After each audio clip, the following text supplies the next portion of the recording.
Medak town బంద్ కొనసాగుతోంది. గోవుల తరలింపు, జంతు వధపై నిన్న రాత్రి 2 వర్గాల మధ్య ఘర్షణ జరగడంతో మెదక్ పట్టణ బంద్ కు బీజేపీ పిలుపునిచ్చింది. దీంతో వర్తక, వాణిజ్య సముదాయాలు స్వచ్ఛందంగా మూసేశారు. ఘర్షణల నేపథ్యంలో మెదక్లో భారీగా పోలీసులు మోహరించారు.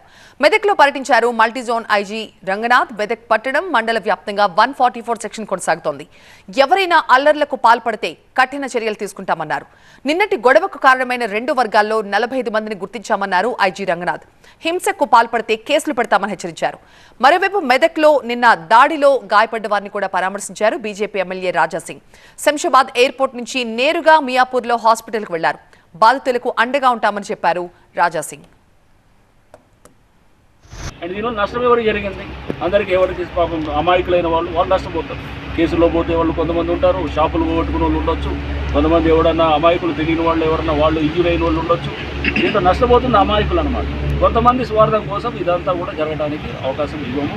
సో దీనికి తప్పకుండా ఎవడు ఏ పార్టీ అయినా వారికోస్ వెయిన్స్ వ్యాధికి కేవలం 30 నిమిషాల్లో చికిత్స. కాల్ చేయండి 9989527715. వాళ్ళు బీజేపీ అయినా లేకపోతే కాంగ్రెస్ అయినా టీఆర్ఎస్ అయినా ఎంఐఎం అయినా ఎవరు వదిలేదు ఉండదు. దీంట్లో తప్పు ఉంటే తప్పే, అంతే స్ట్రిక్ట్ ఉంటుందన్నమాట. సో దీన్ని చాలా స్పష్టంగా చెప్పదలుచుకున్నాం. ఓకే, కొంత వెరసి ఏంటంటే ఫస్ట్ వీళ్ళు అరెస్ట్ అయినారు, కాసేపు వీళ్ళు డిలే అవ్వచ్చు. డిలే అవ్వడంతో వీళ్ళని వీళ్ళని వదిలేది ఏమి ఉండదు. దానికోసం స్పెషల్ అయిన టీమ్స్ పెడతాము, వాళ్ళ కోసం ఎంగేజ్ చేసి పట్టుకొని వచ్చే కార్యక్రమం. సో అంటే మీకు ఒకటి చెప్పదలుచుకుంది ఏంటంటే ఎక్కడ ఏదో నటించేటటువంటిది లేకపోతే డ్రామా చేసే పద్ధతి ఏమి ఉండదండి. స్పష్టంగా దాన్ని ఎఫెక్టివ్గా దీనికి బాధ్యులైన వాళ్ళని బుక్ చేసే కార్యక్రమం జరుగుతుంది.